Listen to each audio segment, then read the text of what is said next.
Health Radio. I'm Ian Jessup. And I'm Corey Elland. Lung cancer is the leading cancer killer in men and women in North America. Approximately 180,000 people will die from the disease this year, according to statistics from the American Lung Association and the Canadian Cancer Society. One of the lucky cancer survivors is David. We won't use his last name, but he lives in Eastern Canada. He's here to tell us his remarkable story and the role cannabis played in his treatment.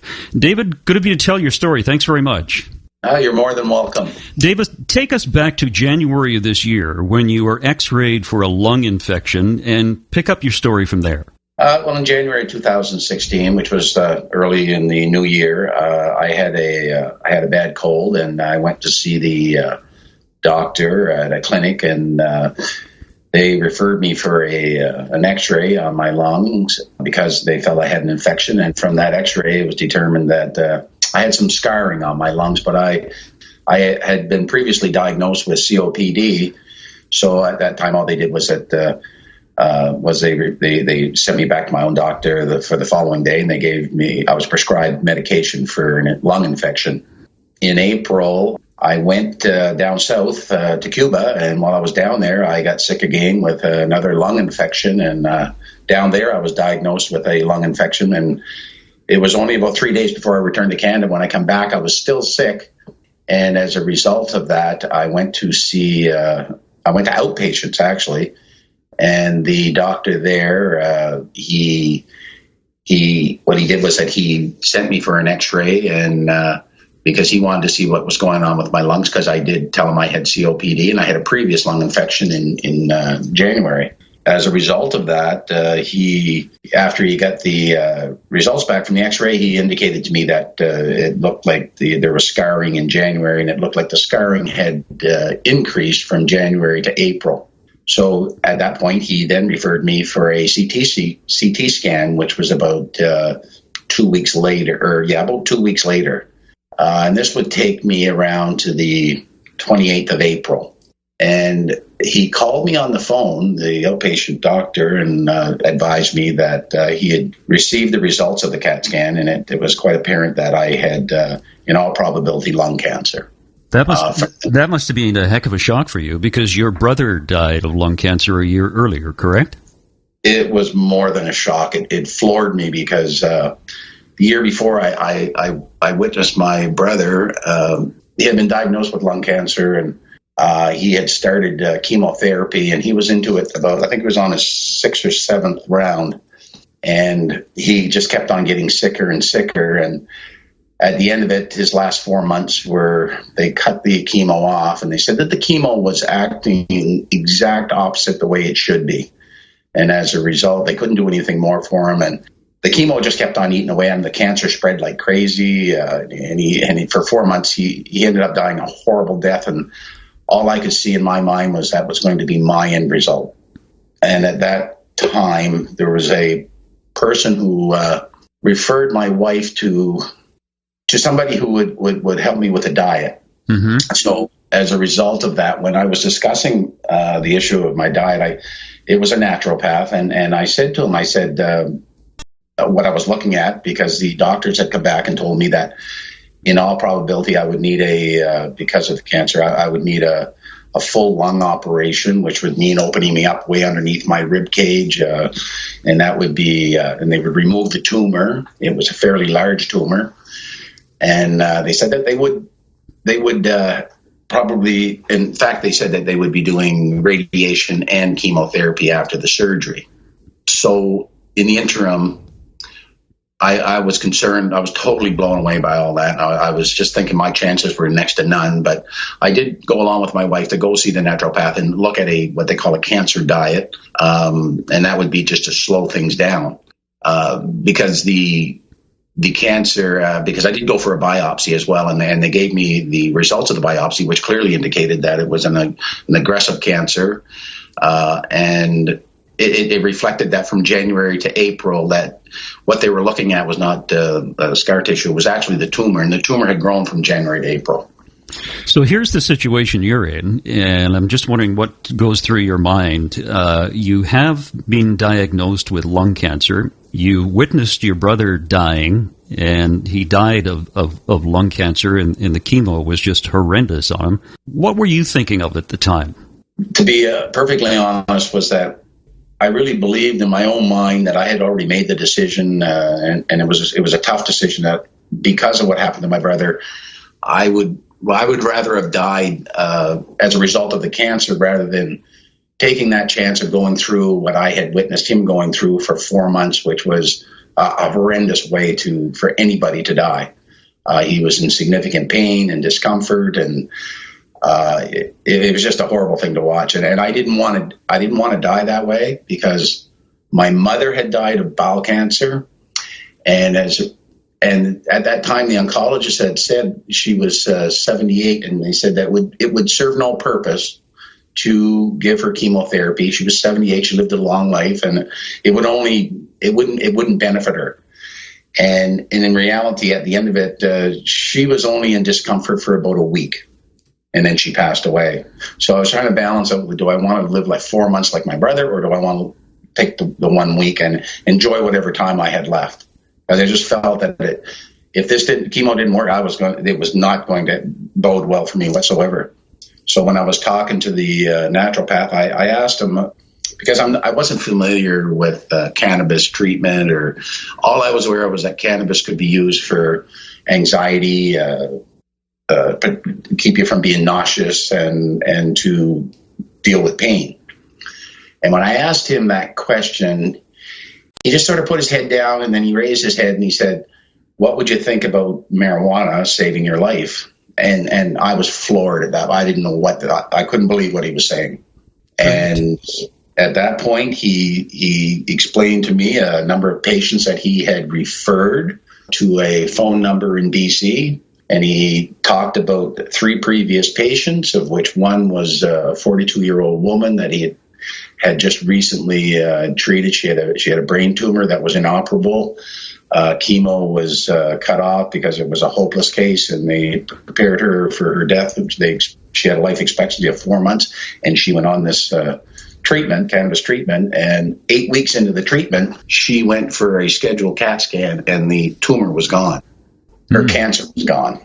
So I'm sitting there, I couldn't believe what I was hearing, and because, and I don't want to be too critical of the medical process, but I knew that I had time to take this treatment before I would even be set up for chemo, because I still hadn't had my PET scan done. Based on that, I decided to look at the 2 sites that he had referred me to, which was Rick Simpson's Run from the Cure and the Corey Ellen story. And he gave me the phone number. He didn't give me the phone number. He passed it to my wife, and he said, "Make that phone call. Make sure you make this phone call." And my wife looked at him and she said, "Well, do you guys work together?" And he said, "Absolutely not. I have nothing to do with this. I'm just giving you information. It's whatever you want to do with it." And I understood at that point where his position was that certainly can't jeopardize his position in life or his profession. So we did. Actually, I made the call. I talked to the person in British Columbia. After I had read both Corey's history and her story, and I had read the Rick Simpson Run from the Cure, or I viewed it on YouTube. So I think just before you continue, I think you were very, very lucky in running into someone in the conventional medical community who actually steered you toward cannabis, because most of them just cover their ears or don't want to talk about it, or quite frankly, many of them know nothing about it. But you were really, really lucky, weren't you? I would say I'd have to be one of the luckiest people in Canada. And I say that because when I started all this, like even though that I had been referred to it and I talked to the contact, I still needed some reassurance, and I couldn't believe it when I sent a Facebook message to Corey, and she responded. Yeah, she gets a lot of those, don't you? I get a few a day. Yeah. And I talked to Corey, and she was she guided me, she assisted me, she coached me. She didn't tell me what to do, and that's what I appreciated more than anything.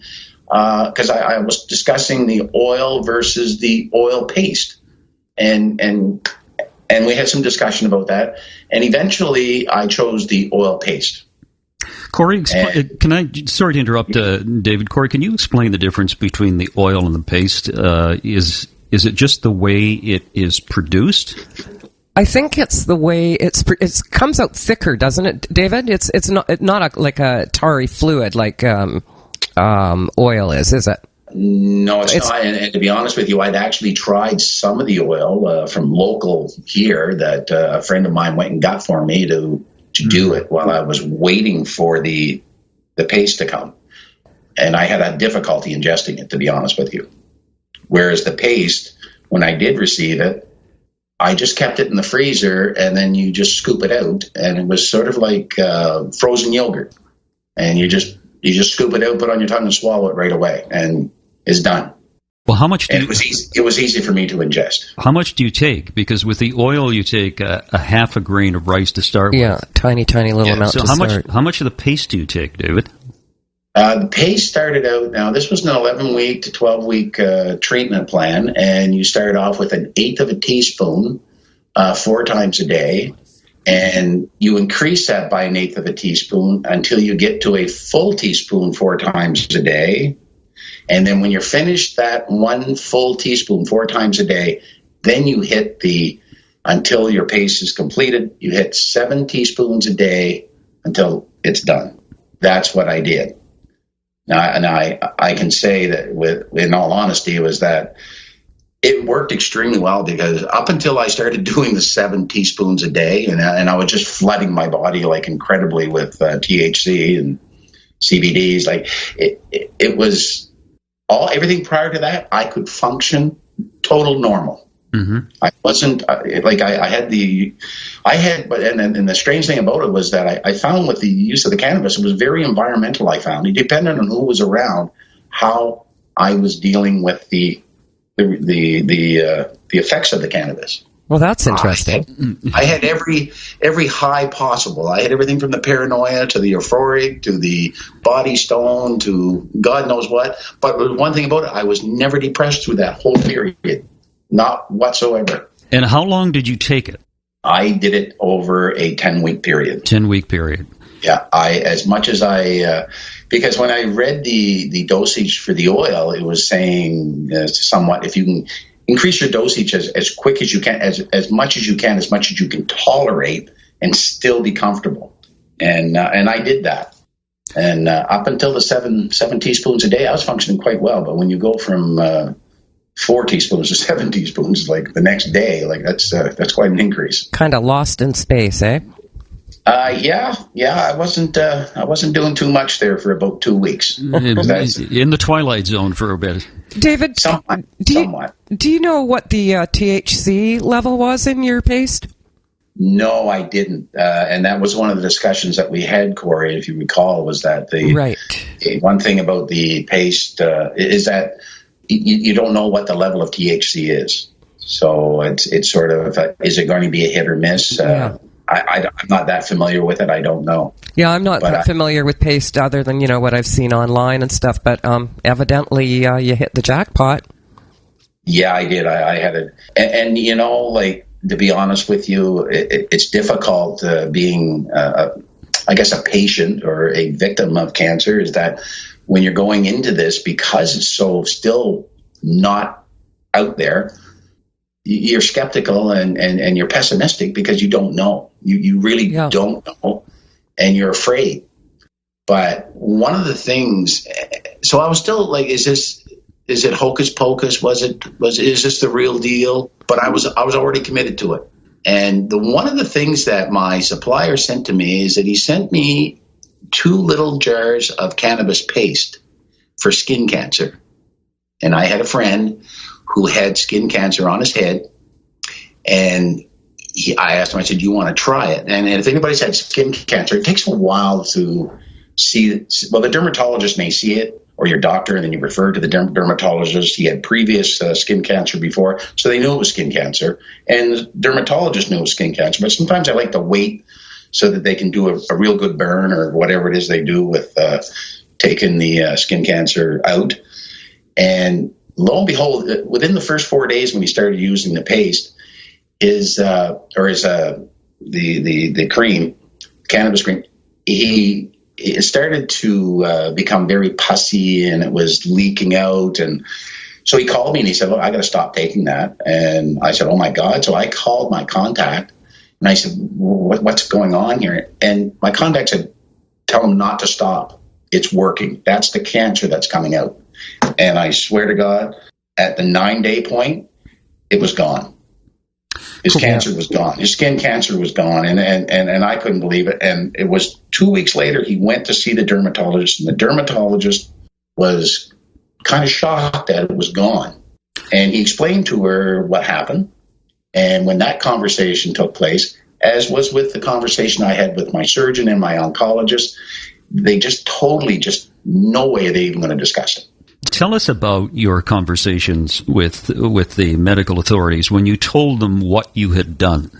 When I spoke to the oncologist, actually, he told me, he said, "Look," he said, "I can't support that." He said, "There's no proven science research." He said, "We are people of science." And when it was all said and done, I got that. I get that from the doctors. Yeah, but the interesting thing, David, is there's plenty of science out there. They just they haven't read it or haven't looked for it. Well, the research isn't there, and the field trials aren't there for the medical society to really reflect on, in terms of it's a treatment that's accepted, we'll say, within the medical community. And to a certain degree, cannabis is accepted for certain things in the medical community now, but not for the treatment of cancer.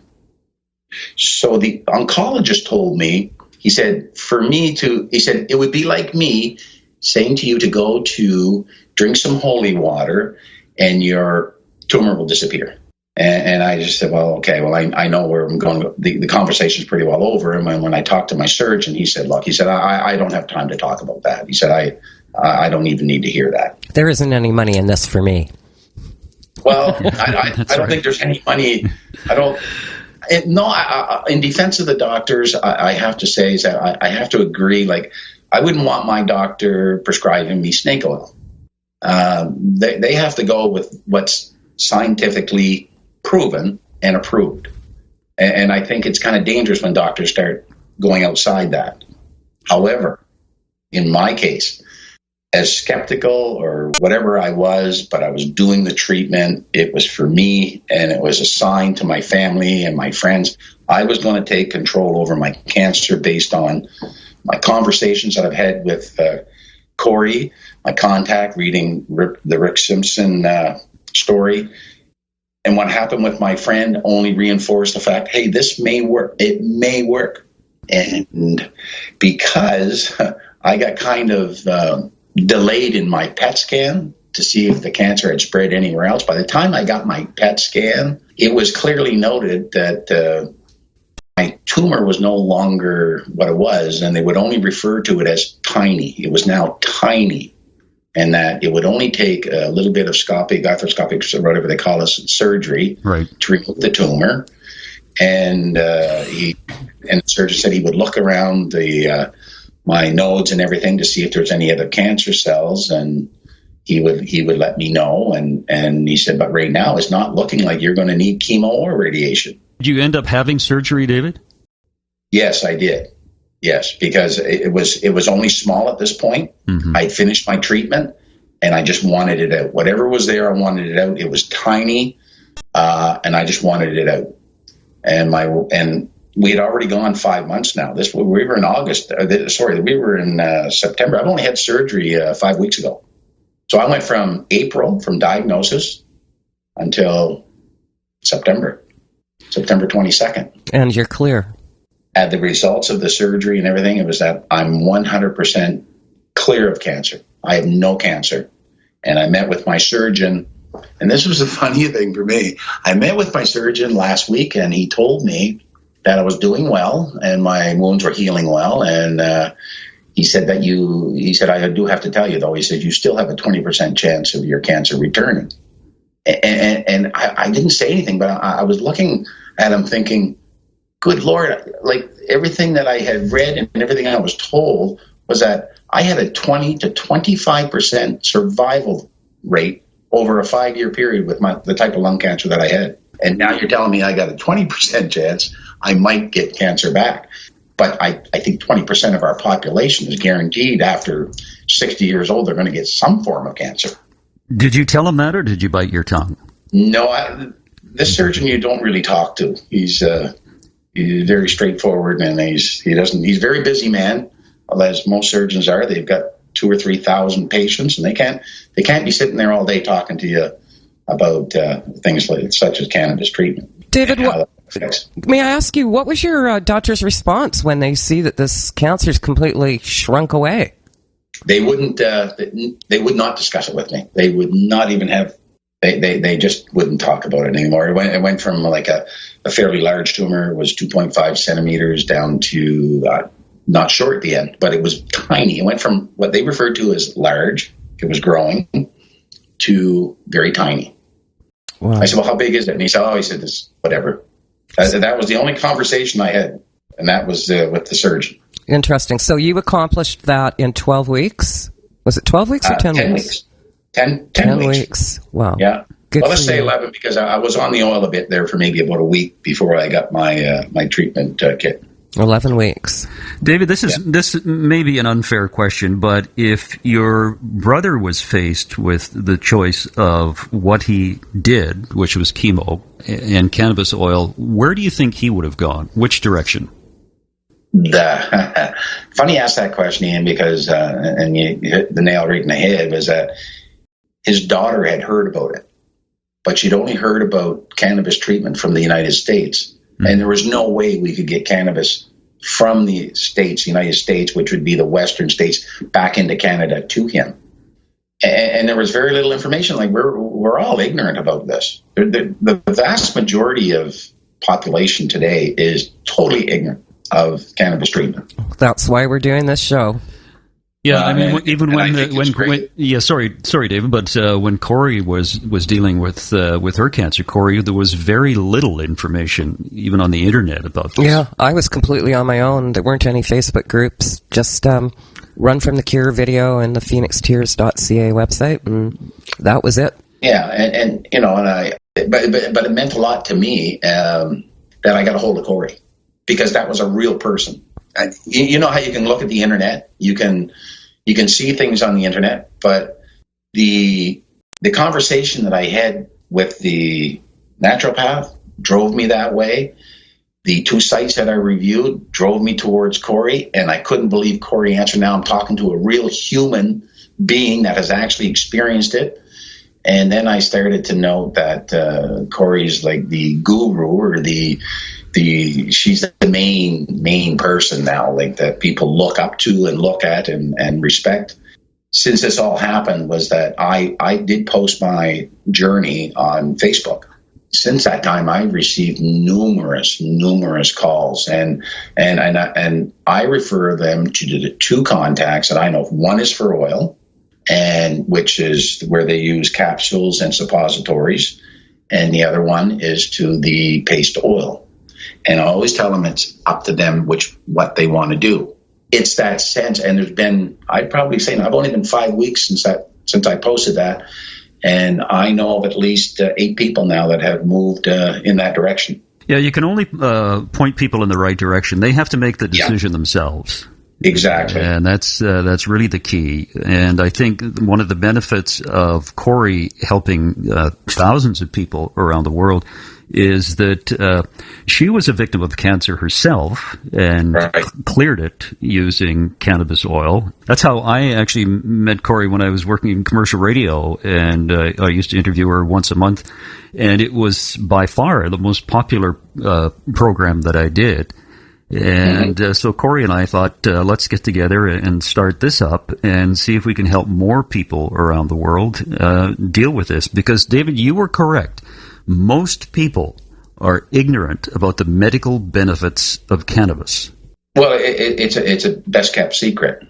And what's frustrating for me now is seeing like how it affected me and how it's affected other people. And now I'm in contact with people that have read Corey's story and have reviewed Rick Simpson's Run from the Cure, and then they're calling me because of that post, and friends are contacting their family members who got cancer, and they're calling me and Corey, I know where you're coming from now. You could spend, and I've only got a very small group. You could spend all day, all night, 24 hours a day, 7 days a week talking to these people. Yeah, because they're scared, they're leery, they don't know what to do, and then probably one of the most frequent questions asked of me now: should I do the cannabis before chemo, or should I do the cannabis during chemo and radiation? I always tell them it's their choice. Mm-hmm. It's got to be their choice. And when they asked me, they said, in all honesty, what would you do? I said, based on my experience, I don't care how fast cancer grows, 2 to 2.5 months, it in all probability won't get that far. Like, I really don't think that it's going to have a life-ending effect on you, but to do both at the same time, I don't see a lot of benefit in that. Yeah, I get asked that a lot too. I always tell people, you didn't just get cancer overnight. This cancer's been growing for a long, long time. Take a couple of months. Try the oil. You can always do the chemo after. And, back a ways, I had a documentary company out of the UK contact me, and they wanted some examples of people who I'd helped walk through to being cancer-free, and I'd given them a few. And then they said, do you ever lose people? And I said, yeah, quite a lot. And I said, most of these people, their bodies have been completely ravished by chemo and radiation, and they've got one foot in the grave when they find my number. And then they said, okay, well, to be fair, can you talk about a couple of cases of people who did just the oil and didn't do chemo or radiation or anything and still passed away? And I could not name one person.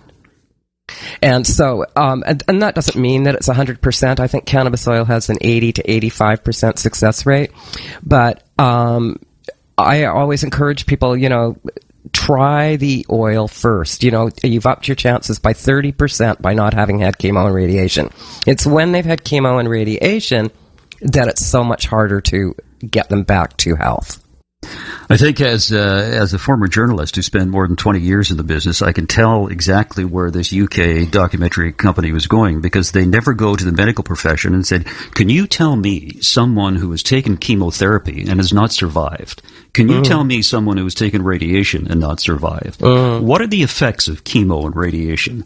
Nobody ever does that. Yeah. It's just accepted that we should do this. Burn the crap out of ourselves. Yeah. Poison ourselves.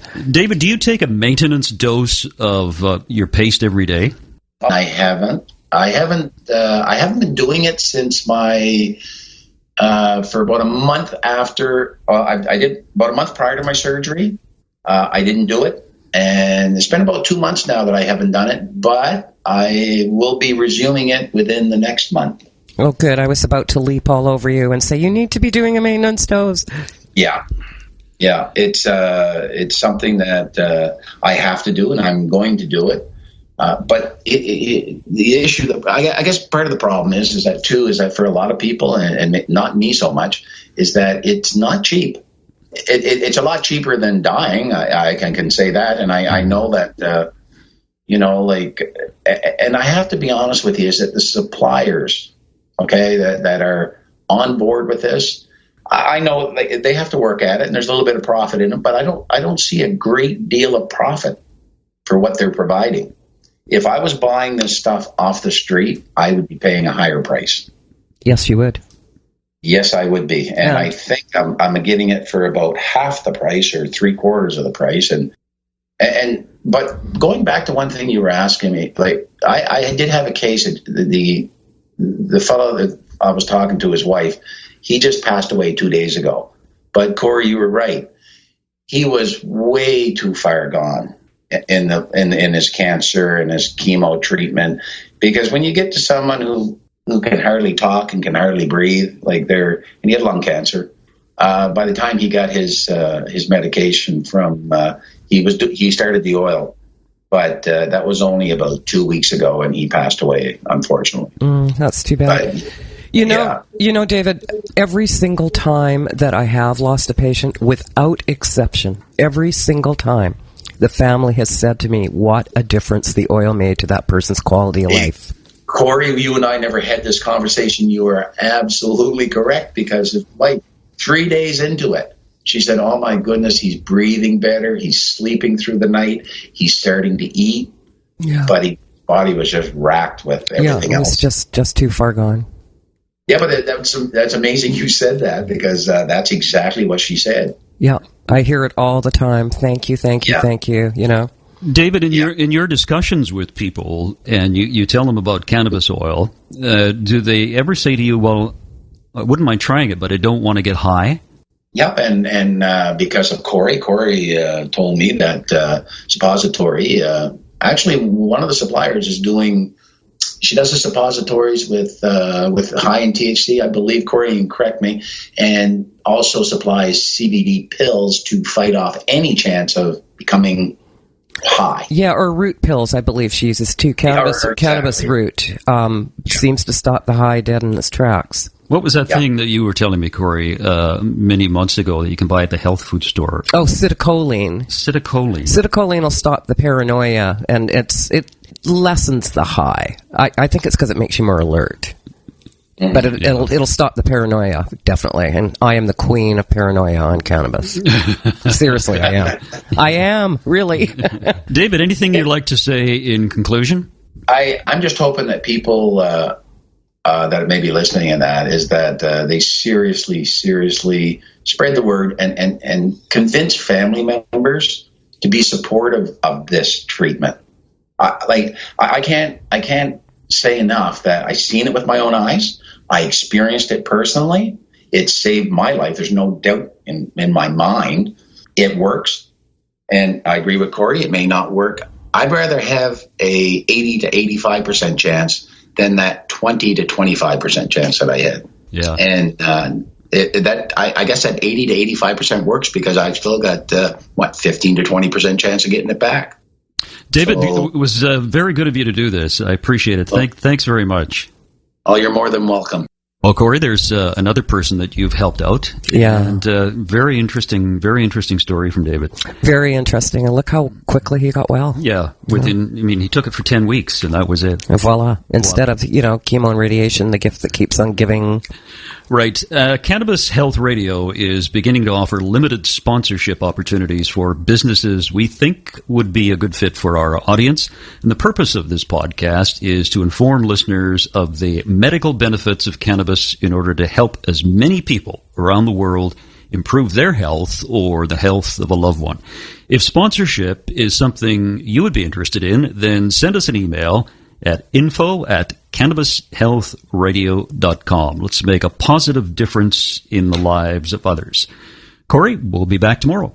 See you then. Bye. You've been listening to the Cannabis Health Radio podcast. Visit our website, cannabishealthradio.com, and follow us on Facebook and Twitter.